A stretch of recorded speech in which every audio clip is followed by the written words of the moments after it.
โธเมนาโถพระพุทธเจ้าเป็นที่พึ่งอันประเสริฐของข้าพเจ้าธัมโมเมนาโถ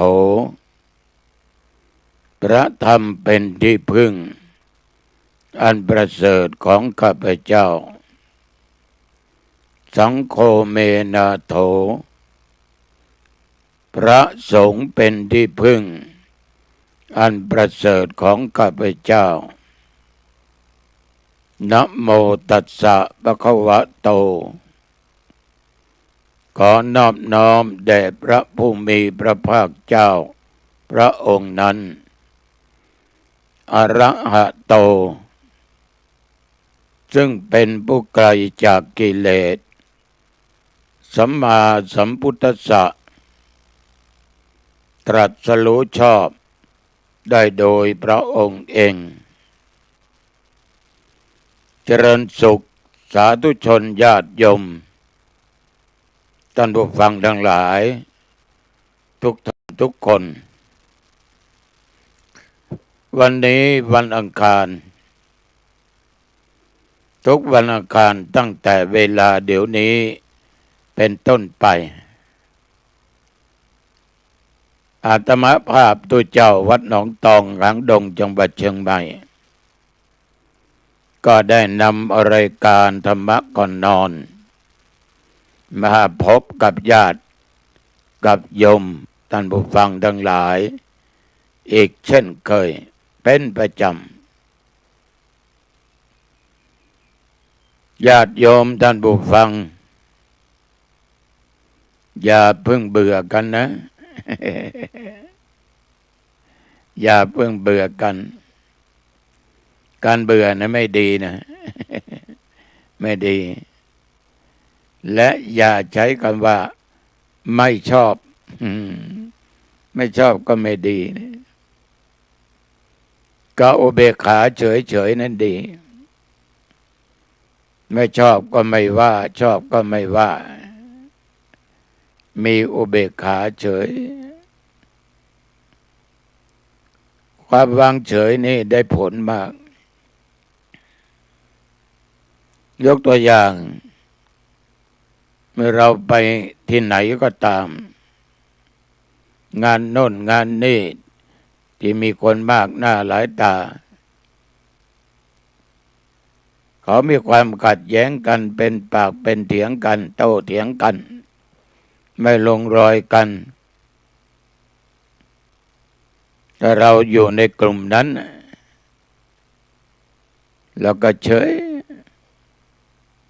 แล้วหาหนทางออกไม่ไปสมคบไม่ไปสมทบไม่ว่าตามเขาคือบางคนนี่ญาติโยมไม่รู้จักเฉยไปเข้าข้างคนนั้นเข้าข้างคนนี้เดี๋ยวเหตุที่ไม่คาดฝันเกิดขึ้นเกิดการผิดเข้าใจกันมากขึ้นถึงกับลงไม้ลงมือกันถ้าเราดันไปอยู่ฝ่ายใดฝ่ายหนึ่งก็มีเสียกับเสียนะไม่เป็นผลดีอะไรมึงพวกเดียวกันตายซะเถอะปง ทำร้ายร่างกายกันถึงแก่ชีวิตฉะนั้นหลีกได้เราต้องหลีกเฉยได้เราต้องเฉยบางคนไม่ใช่เรื่องของตัวเองดันไปเกี่ยวข้องเลยติดร่างแหไป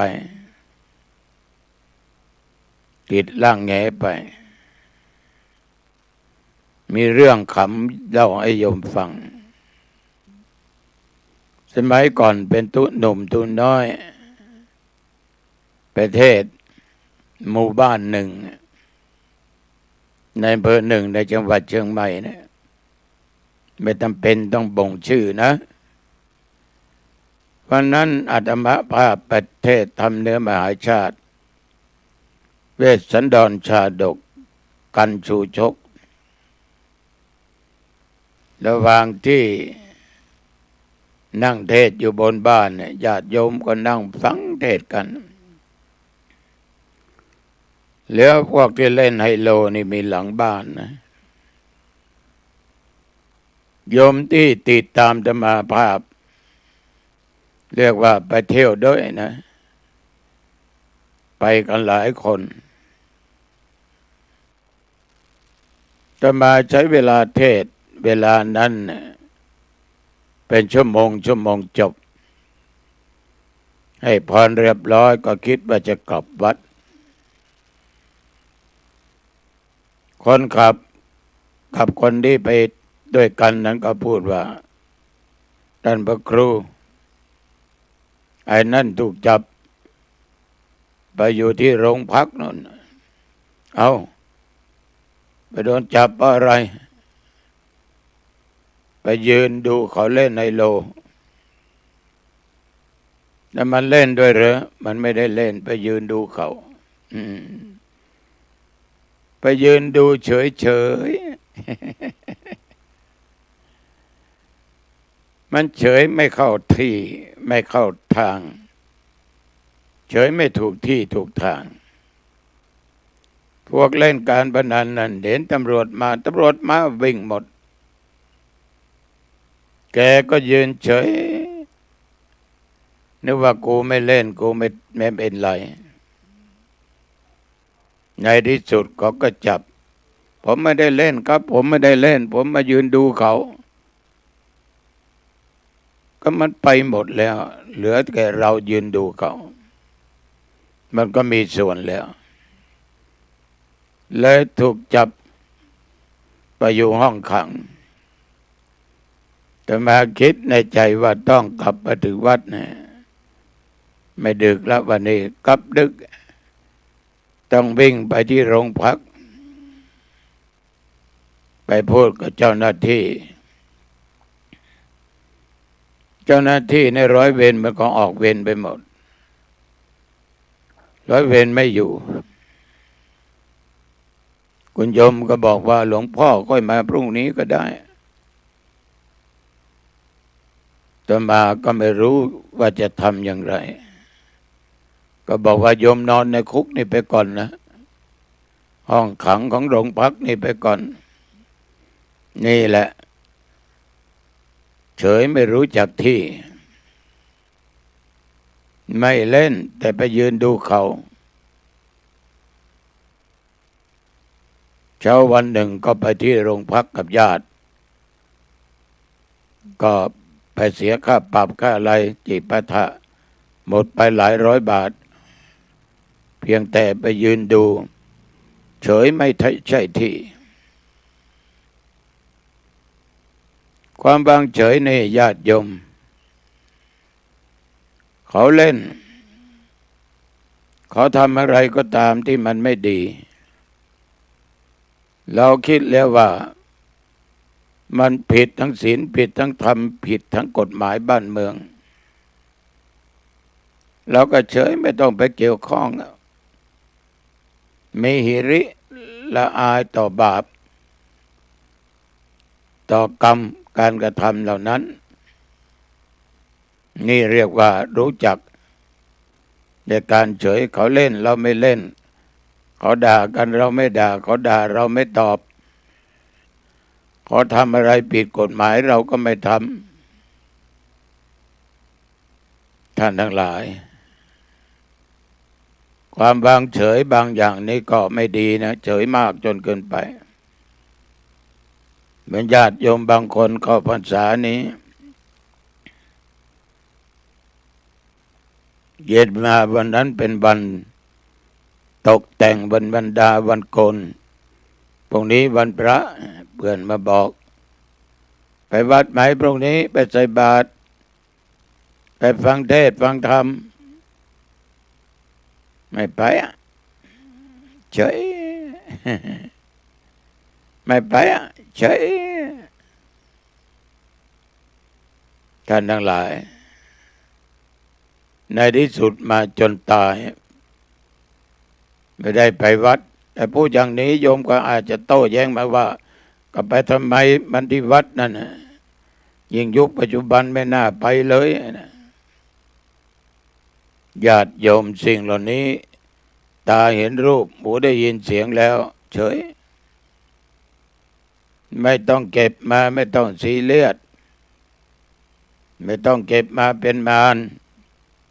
กั้นขวางเราไม่ทำความดีโยมทั้งหลายอย่าซีเรียสกับมันให้นิ่งเฉยกับมันเพราะมันเป็นเรื่องของสัตว์เรื่องของคนเรื่องของกรรมเรื่องของเวรก็พูดบ่อยนะใครทำดีก็ได้ดีใครทำไม่ดีก็ได้ไม่ดีไม่ว่าพระไม่ว่าชาวบ้านอย่าเอาสิ่งเหล่านี้มาเป็นขีดมากั้นในทางบุญทางกุศลของเราอาตมาภาพนี่บวชมาได้60 กว่าพรรษาแล้วทั้งเป็นเด่นเป็นตุเจ้านี่ปีนี้ก็67 พรรษาตุเจ้าย่างเข้ามา60 พรรษาแล้วบวชเป็นเนน7 พรรษาบางครั้งนี่ชีวิตเราที่ผ่านมานั้นครูบาอาจารย์ท่านก็สอนมีกฎมีระเบียบเรารู้มันผิดเราไม่ทำเราก็ไม่ต้องโดนลงโทษรู้ว่ากฎระเบียบมันมีอย่างนี้มันผิดเรายังขืนทำไปก็ถูกลงโทษเพราะเราปล่อยปละละเลยเฉยเมยไม่ละเว้นสิ่งที่มันผิดกฎระเบียบไปกระทำสิ่งที่ผิดกฎระเบียบก็เลยโดนตีโดนลงโทษฉะนั้นสาธุชนญาติโยมรายการธรรมะนี้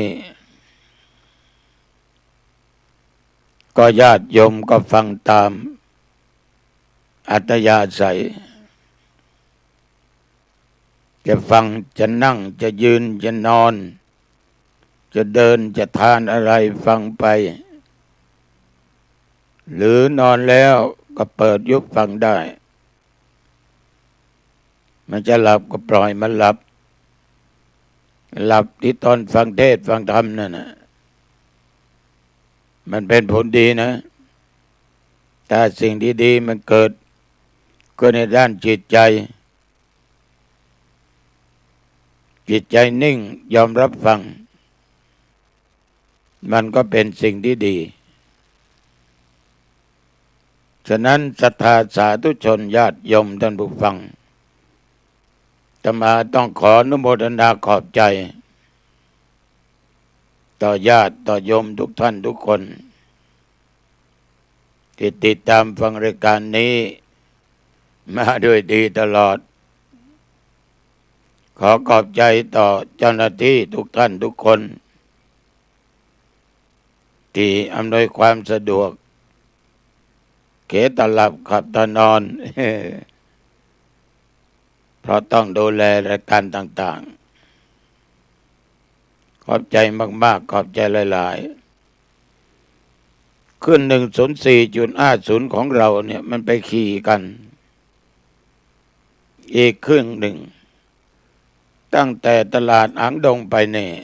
สายใต้นี่จะไม่ได้ยินลำพูนก็ไม่ได้ยินถ้าสายหางดงสายเหนือนี้ฟังชัดเจนขึ้น 104.50 นี้นะสายในเมืองเชียงใหม่ในฟังได้ดีฉะนั้นก็ขอขอบใจต่อญาติต่อโยมที่อุตส่าห์ติดตามฟังรายการธรรมะก่อนนอนจากพระเจ้าวัดหนองตองในวันนี้ธรรมาภาพ ก็จะได้นำเอาศาสนธรรมที่มองเห็นว่า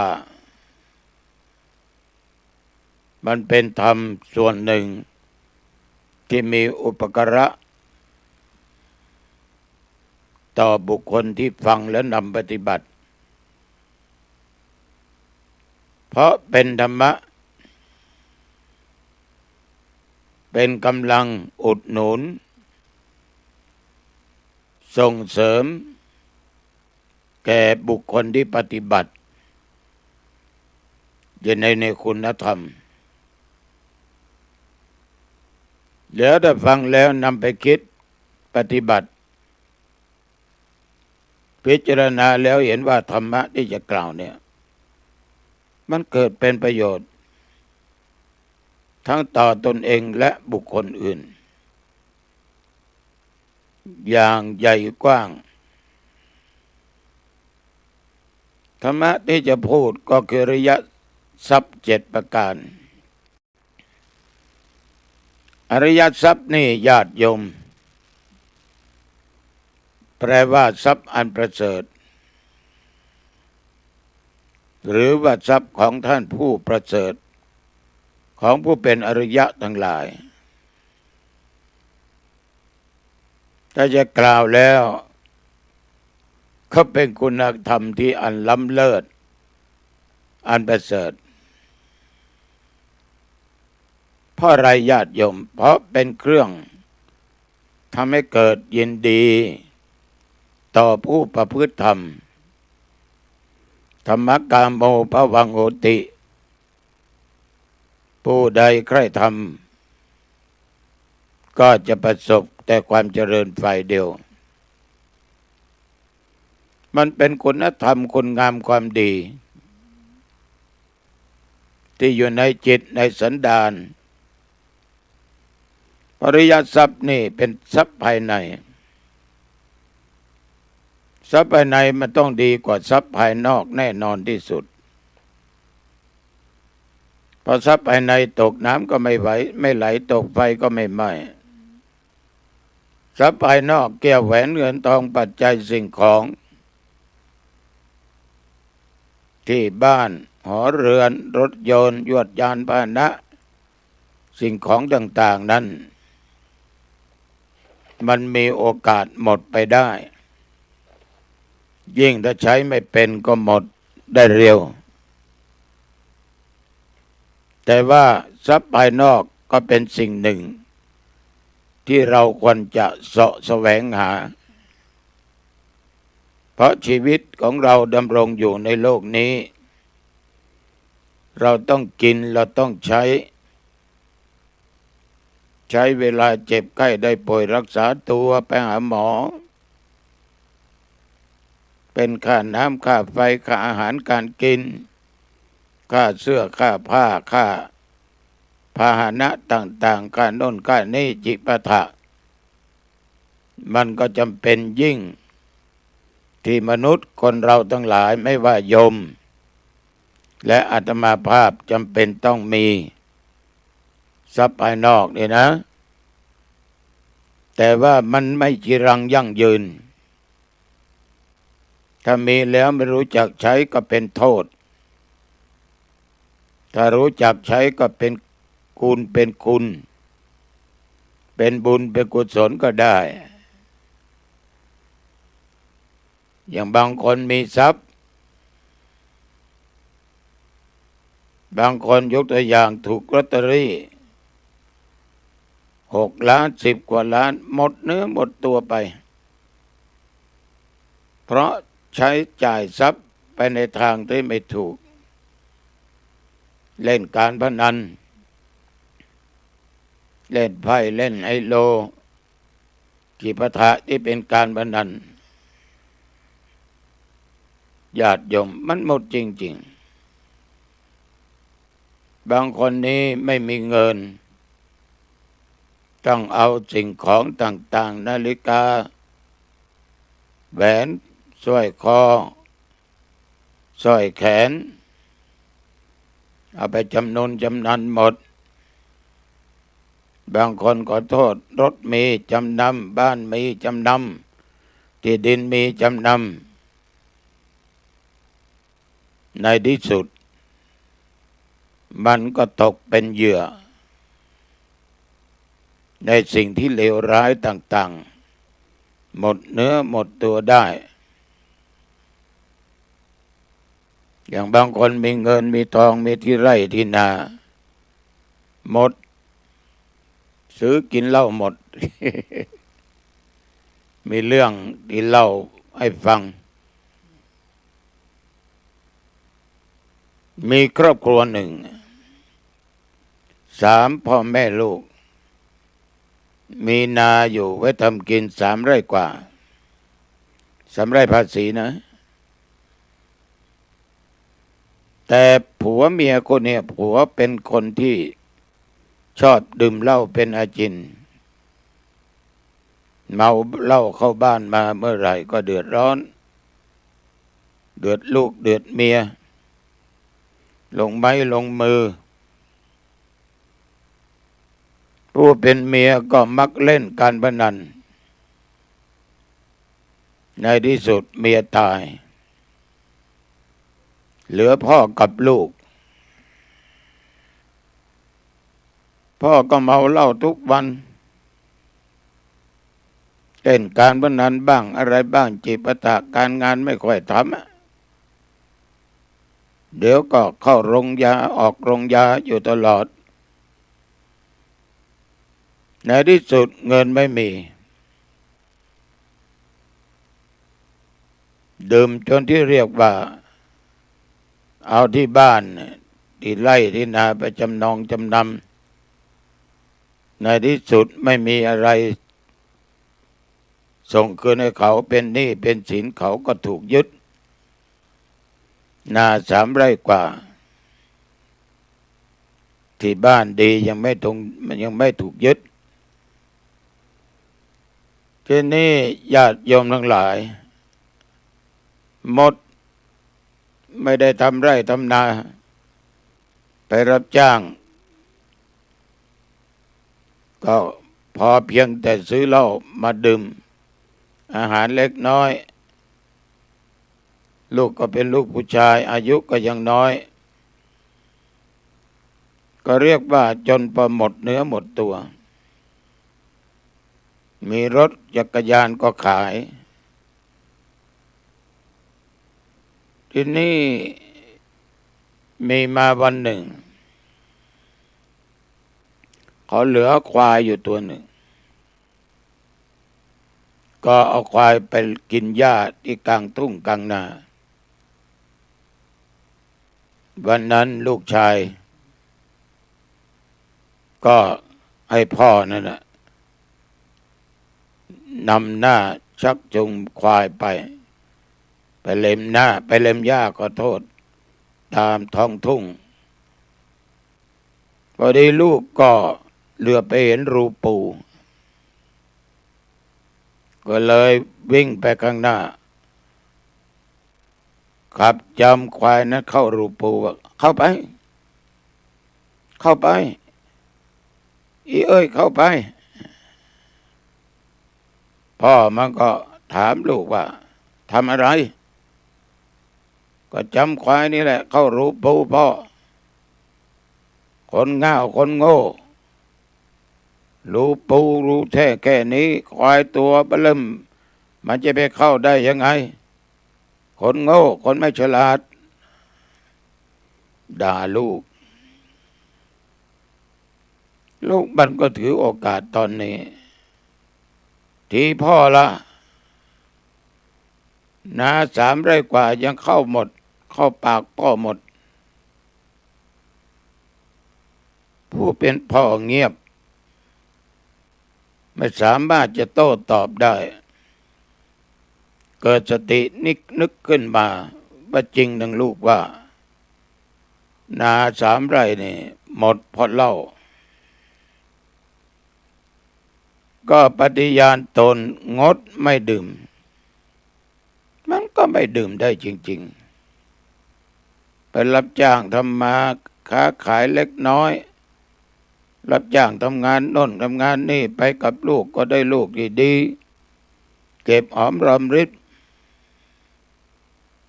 ไม่ช้าไม่นานก็โชคเข้าข้างได้เงินเป็นก้อนมาก็ไปขอซื้อนาที่ขายไปเพราะคนที่ซื้อไปนั้นบอกว่ามีตังค์เมื่อไหร่มาเอาจะยกให้ในสมัยโน้นมันก็ไม่แพงนะแต่เงินก็มีค่ามากเนี่ยโยมทั้งหลายมันหมดได้ทรัพย์ภายนอกตกน้ำมันก็ไหลตกไฟมันก็ไหม้ถ้าผีการพนันเข้าสิงของมึนเมาเข้าสิงผีเหล้าผีเล่นมันเข้าสิงนี่มันจะอยู่ไม่ได้หมดเนื้อหมดตัวฉะนั้นศรัทธาสาธุชนท่านผู้ฟังทั้งหลายทรัพย์ภายนอกนี่หมดได้ตายไปก็ติดตัวไปไม่ได้จะมีที่ดินกี่ร้อยไร่ก็ตามดินสักกำมือก็เอาไปไม่ได้เงินแม้แต่สลึงเดียวก็ไปไม่ได้ก่อนจะตายลูกสาวลูกผู้ชายก็เอาตังค์มาใส่ถุงเสื้อเอาใส่กางเกงพ่อจ๊ะแม่จ๋านี่เงินของลูกนะ5,000 บาท2,000 บาทให้พ่อแม่ไปใช้จ่ายในชาติหน้าพบหน้า เขาใส่แล้วโยมเขาไม่ไปไหนหรอกนั่งรออยู่เฝ้าดูเกิดพ่อแม่ตายเดี๋ยวคนอื่นจะเอาไปนะมันหลอกกันชัดๆหลอกถึงคนตายถึงผีตายนั่นนะตายแล้วก็หาลงศพมาใส่เสียมีเงินหน่อยก็มีราคาหน่อยตั้งศพไว้ที่บ้าน2 วัน3 วัน5 วัน6 วันเลี้ยงกันเอะอากันทั้งเหล้าทั้งอาหารการกินจิปาถะไอ้เราก็ไม่รู้เรื่องนอนอยู่ในโลงศพเขามาก็จุดธูปเมื่อมีชีวิตเขาไม่ไหว้หรอกนะมาจุดธูปขอขมากันในที่สุดถึงวันไปก็ใส่ประสาทลากเอาสู่ป่าช้าไม่มีใครพกเอาเงินเอาทองเอาคำไปไม่มีไปถึงป่าช้าก็ทำพิธีต่างๆเสร็จก็ขึ้นบนเชิงตะกอนญาติพี่น้องดอกไม้จันทร์โยนไปไม่เห็นใครเอาใบร้อยใบพันโยนเลยแล้วก็จุดไฟก็เผาทีนั้นก็ต่างคนต่างกลับขวนคนให้หนีขวนผีให้อยู่ขวนผู้เฒ่าย่าเฒ่าอย่าไปไหนเน้อญาติโยมทั้งหลายลองคิดดูดีๆคนนี้เฝ้าอยู่ในป่าช้านั่นสัปเหร่อเขาก็ถือไม้ค้อนเป็นไม้รวกก็ดีอะไรก็ตามประมาณวากว่าเนี่ยดูว่าเวลาไฟไหม้ศพมันคูเข่าขึ้นมาไหมแข้งขามาไหมกลางมือไหม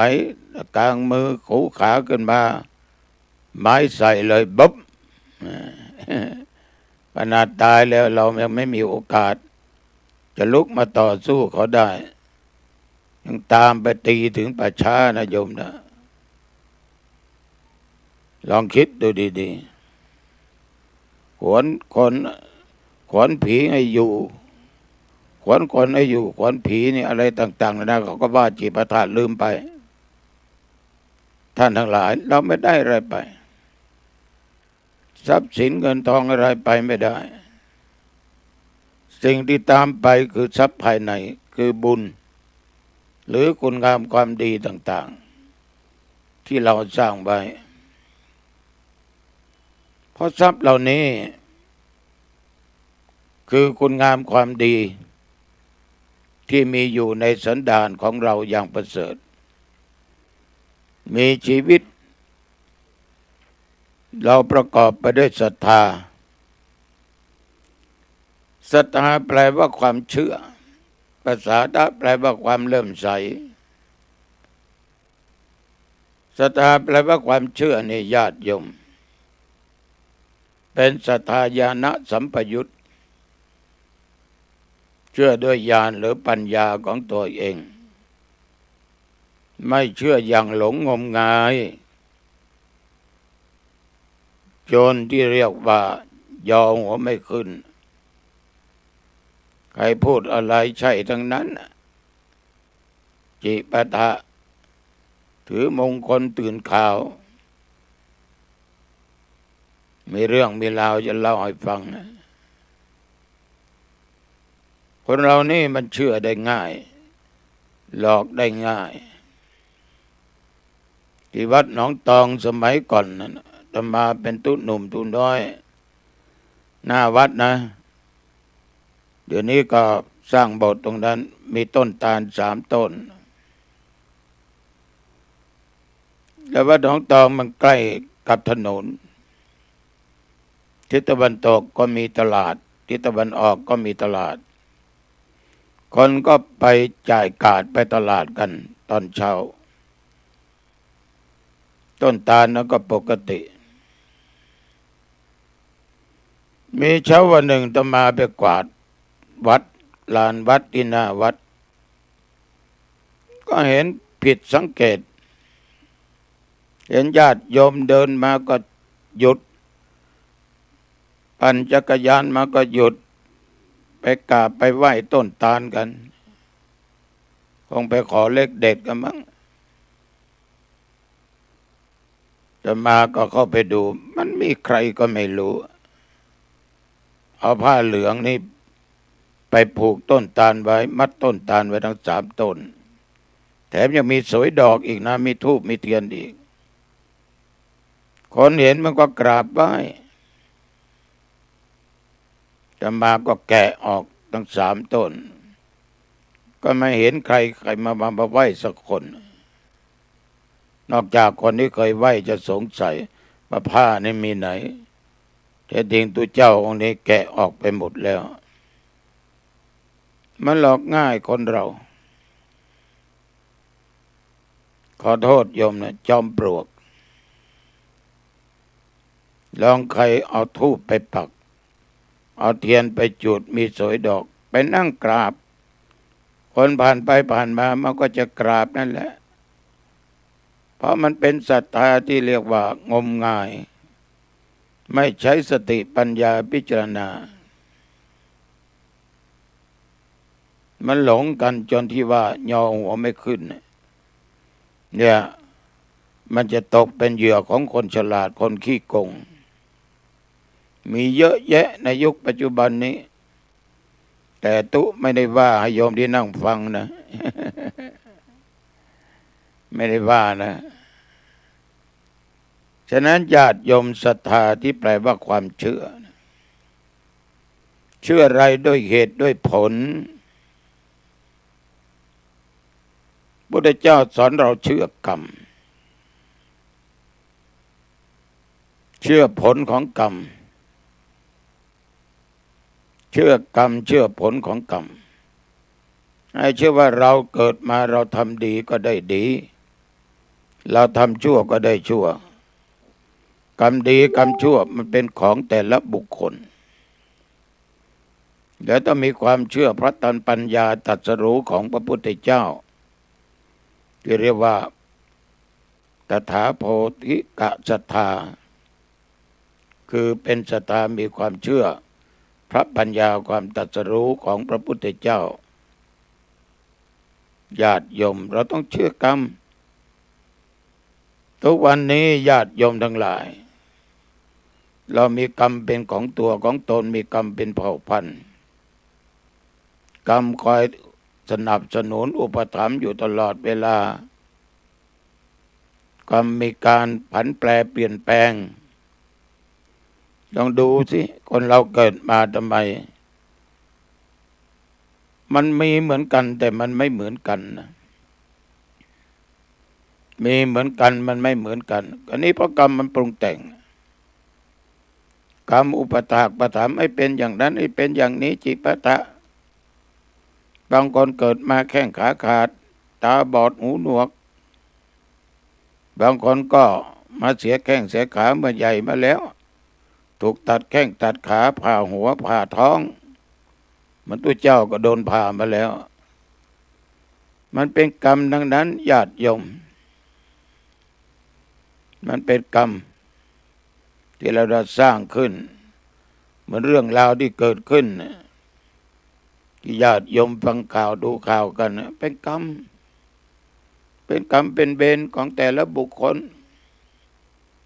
โยมมาถามอาตมาก็บอกว่าเป็นเรื่องของสัตว์เรื่องของคนมันเป็นเรื่องของธรรมชาติของสัตว์มันเป็นเรื่องของกรรมเวรเรารู้ว่ามันไม่ดีอย่าไปแตะเพราะมันไม่ดีอย่าไปแตะอย่าไปซีเรียสกับมันอย่าสร้างกรรมไม่ดีแล้วอย่าเอาสิ่งเหล่านี้มากั้นขวางความดีของเราที่เราทำมาเราเคยให้ทานให้ทำบุญสุนทานรักษาศีลฟังเทศน์ฟังธรรมเคยไปวัดไปวาเคยเจริญเมตตาภาวนาปฏิบัติธรรมเอาสิ่งเหล่านี้มาเป็นมารมากีดกั้นคุณงามความดีของเรามันไม่ถูกต้องมันเป็นเรื่องของแต่ละบุคคลเนี่ยเห็นกันจะเรื่องของกรรมใครทำกรรมอย่างใดไว้ก็ได้รับผลอย่างนั้นโยมในชีวิตนี้ได้รับผลของกรรมมีอะไรบ้างจะมาว่าไม่มากก็น้อยนะหรือไม่มีก็น่าบุญของโยมแล้วแต่อย่าได้ประมาทในชีวิตเด็ดขาดแล้วคนเราเกิดมาเนี่ยทำไมความเป็นอยู่ไม่เหมือนกันล่ะทำไมไม่เหมือนกันบางคนเกิดมามั่งมีสีสุขมีเงินมีทองมีเข้ามีของอยากได้สิ่งไหนสิ่งใดก็ได้สมปรารถนาทุกประการได้สามีก็แสนดีได้ภรรยาก็แสนดีได้ลูกเต้าก็ได้ลูกที่ดีบางคนนั้นได้ลูกเต้าเป็นลูกเพศลูกผีลูกยักษ์ลูกมารใจร้ายใจดำอำมหิตเป็นลูกเสือโคร่งเลือกเสือเหลืองลูกเสือดาวลูกหมีลูกโคลูกควายลูกอกตัญญูลูกทรพีบางคนนี่ได้ลูกดีทั้งลูกผู้หญิงลูกผู้ชายยอมบางคนก็ได้สามีดีเป็นสุขได้ภรรยาดีก็เป็นสุขบางครั้งได้สามีก็เจ้าชู้ได้ภรรยาก็เจ้าชู้การงานก็ไม่ทำขี้เกียจสันหลังยาวเอาแต่แต่งแต่ย่องเอาแต่เที่ยวแต่กินเอาแต่เล่นเดี๋ยวไปคบชายคนนั้นคบชายคนนี้โยมผู้หญิงบางคนก็ได้ผัวเจ้าชู้เมาเหล้าอยู่วันยังค่ำการก็ไม่ทำเมาเข้ามาเตะต่อยมาด่าบ้านนั้นบ้านนี้จิปาถะท่านทั้งหลายมันเป็นกรรมเป็นเวรอย่างโยมบางคนก็รู้ทั้งรู้ว่ามันไม่ดีพ่อไม่ได้ไปอยู่กับมันแม่ไม่ได้อยู่กับเขาลูกจะไปอยู่กับเขาดีในที่สุดมาเป็นอย่างไรฉะนั้นญาติโยมสิ่งเหล่านี้มันเป็นเรื่องเกิดจากการกระทำทั้งนั้นไม่ว่าชาตินี้ที่ชาติที่ผ่านมาฉะนั้นเราเป็นศรัทธาต้องเชื่อกรรมบางคนนี่ทำดีได้ดีมีที่ไหนทำชั่วได้ดีมีถมไปโอ้ยอย่าไปฟังคำเขาทำดีมันก็ต้องได้ดีอยู่วันยังค่ำผลดีผลชั่วมันต้องให้ผลจะช้าหรือเร็วเท่านั้นเองญาติโยมนะจะช้าหรือเร็วเท่านั้นฉะนั้นญาติโยมไม่สร้างแต่สิ่งที่ดีมีศรัทธาแล้วมีภาษาทะความเลื่อมใส เลื่อมใสในพระรัตนตรัยในพระพุทธในพระธรรมในพระสงฆ์แต่ว่าจะเลื่อมใสต้องใช้สติและปัญญาตรึกตรองพิจารณาโดยเหตุโดยผลไม่ใช่เชื่อไม่ใช่หลงแบบงมงายทุกวันนี้ความจริงยมไม่ค่อยชอบหรอกของจริงไม่ค่อยเอาแต่ก็เรียกร้องหาความเป็นจริงให้ความยุติธรรมท่านทั้งหลายเรียกร้องอย่างนั้นเรียกร้องอย่างนี้แต่เวลาเจอจริงๆไม่เอามันก็แปลกเหมือนเราพูดธรรมะเรื่องพูดธรรมะเรื่องจริงไม่เอามันก็แปลกดีเหมือนกันมันกรรมนะโยมมันเป็นเรื่องของกรรมทางกายทางวาจาทางด้านจิตใจบางคนนั้นโลภอย่างระยะนี้ มาพูดให้ฟังหลายคนนะมีสวนลำไยปีนี้หน่วยดกมากให้ผลเยอะท่านทั้งหลายแต่ราคาไม่ค่อยดีบางคนนี้สวนนี้เขาให้500,000แล้วไม่ขายจะเอา700,000นานเข้า700,000ก็ไม่ได้500,000ก็ไม่ได้ผลก็ตกลำไยก็ดำแตกก็แตกร่วงก็ร่วง500,000ไม่ได้50,000ค่าปุ๋ยค่ายาค่าระจิปะทะยังไม่พอเนี่ยคำโบราณท่านบอกว่า5 เบี้ยมามือขอโทษ10 เบี้ย5 เบี้ยมามือ10 เบี้ยภายหน้าเอา5 เบี้ยไว้ก่อนท่านทั้งหลายก็ไม่ต้องไปซีเรียสมันนะเราก็ได้มันมาเยอะแล้วนะก็เป็นของเขาบ้างมันเป็นเรื่องของธรรมชาติฉะนั้นตัวเจ้าจึงขอฝากไว้กับญาติกับโยมลองนำไปคิดพิจารณาโยมฟังธรรมะเนี่ยมีศรัทธาคือความเชื่อเรื่องบาปเรื่องบุญเรื่องคุณเรื่องโทษมีปัสสาทะเลื่อมใสในพระธรรมวินัยคำสอนของพุทธเจ้าและเลื่อมใสเชื่อฟังในคำสอนที่ธรรมาภาพนำมาพูดนำมาแสดงแต่มาเอาสิ่งที่เป็นจริงนั่นแหละสิ่งที่มีประสบการณ์ผ่านมาหมดได้ปฏิบัติมาแล้วเจอมาแล้วจึงมาพูดให้ญาติให้โยมฟังฉะนั้นทรัพย์ข้อศรัทธาเนี่ยตกน้ำไม่ไหลตกไฟไม่ไหม้ติดตามไปทุกภพทุกชาตินะขอเป็นศรัทธาที่ดีเชื่อกรรมเชื่อบาปเชื่อบุญเชื่อนรกสวรรค์เชื่อนิพพานว่ามีจริงอยากจะรู้มีไม่มีก็ปฏิบัติเอาก็แล้วกันเหมือนพุทธเจ้าค้นพบไม่ต้องมาเวียนว่ายตายเกิดดับขันธปรินิพพานไปเรียบร้อยเอาละนะวันนี้ดึกพอสมควรเข้าบ้านมาปิดประตูบ้านไอ้ดีขึ้นบ้านปิดประตูหอเรือนหน้าต่างไอ้ดีเก็บของมีค่าไว้ไอ้ดีนะของไหนของใดสิ่งใดที่โยมจะใช้เก็บวางไว้ที่เรามองได้เห็นเวลาเราเดินผ่านจะทานอาหารบ้างจะทานข้าวทานแล้วก็ทานอาบน้ำแปรงฟันเรียบร้อยเปลี่ยนผ้าเปลี่ยนครัวผ้าชุดไหนที่โยมชอบสีไหนโยมชอบนุ่งแล้วไม่อึดอัดสบายดีจะปะแป้งจะใส่น้ำหอมก็สุดแล้วแต่ทีนี้มากราบพระอาหนกราบพระพุทธกราบพระธรรมกราบพระสงฆ์กราบพระบิดามารดาผู้ให้กำเนิดผู้ให้ชีวิตกราบอุปัชฌะครูอาจารย์ผู้ให้ศิลปะวิชาการต่างๆเราได้เป็นน้อยเป็นหนานเป็นเน้นเป็นทุกข์ก็เพราะมีอุปชาเดี๋ยวสวดมนต์3 บทเอาบทพุทธคุณธรรมคุณสังฆคุณอิติปิโสสวากขาโตสุปฏิปันโนแล้วเจริญสมาธิด้วยอิริยาบถใดก็ตามจะยืนจะเดินจะนั่งจะนอนฟังนี่ก็สมาธิทำจิตให้สงบพอสมควรก็แผ่เมตตาแก่สรรพสัตว์เจ้ากรรมนายเวรเทวบุตรเทวดาเพื่อนพ้องมิตรสหายทั้งหลายที่ล่วงลับดับขันไปแผ่เมตตาแก่ผู้มีพระคุณทั้งหลายให้แก่บิดามารดาครูบาอาจารย์ แล้วแผ่เมตตาแก่ตัวเองว่าข้าพเจ้าเกิดมาชาตินี้ชาติใดความอดความอยากอย่าได้เกิดมีแก่ข้าพเจ้าความทุกข์ความยากความลำบากอย่าได้เกิดมีแก่ข้าพเจ้าขอข้าพเจ้าจงประกอบด้วยลาภยศสุขสรรเสริญแล้วก็นอนหลับก่อนจะหลับนึกถึงอย่างนี้อีกว่าขอได้เกิดพบชาติพระศิริยะเมตไตรหลับได้สบายไม่ฝันเห็นร้ายตื่นมาก็สบายใบหน้าอิ่มเอิบสดชื่นอายุวันโนสุขังพลังพบกันใหม่โอกาสหน้าเจริญพร